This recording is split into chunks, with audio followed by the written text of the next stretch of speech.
Lion Records. Hey, hello. What's it? Asukuzwa ndiri pane noise. Ndiri parenje. Maisaru.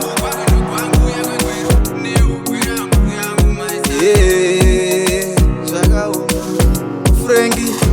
Kafiri. Kwakazogugwa kwindo kwangu yakwekweru neugwera mbuya yangu Maisaru. Ndakadava mzira wangu kutoenda kweru yapinda fonanzi vashaya Maisaru. Kwakazogugwa kwindo kwangu yakwekweru neugwera mbuya yangu Maisaru. Ndakadava mzira wangu kutoenda kweru yapinda fonanzi vashaya Maisaru.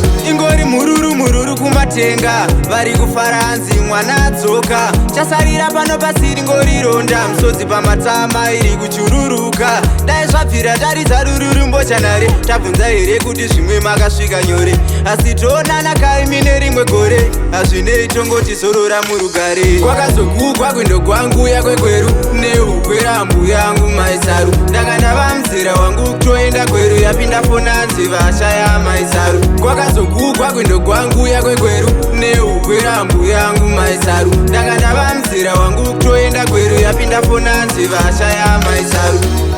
Eka yakwana yake nguva rake rasvika nhasi zuva. Mutana yatana rake ruva tese tichapinda muguva. Dzangova ndangariro nsodzi pamatama shuwa here kutonzwa kakutotika matama. Iyi mheremhere kungokwama shuwa zvakauma. Kwakazogugwa kwindo kwangu yakwekweru neugwera mbuya yangu Maisaru. Ndakandava mzira wangu kutoenda kweru yapinda fonanzi vashaya Maisaru. Kwakazogugwa kwindo kwangu yakwekweru neugwera mbuya yangu Maisaru. Ndakandava mzira wangu kutoenda kweru yapinda fonanzi vashaya Maisaru. Ingori mururu kumatenga vari kufaranzi mwana adzoka. Chasarira pano pasiri ngori ronda misodzi pamatama iri kuchururuka. Dai zvabvira taridza rururu mbochanare tabvunza here kuti zvimwe makasvika nyore.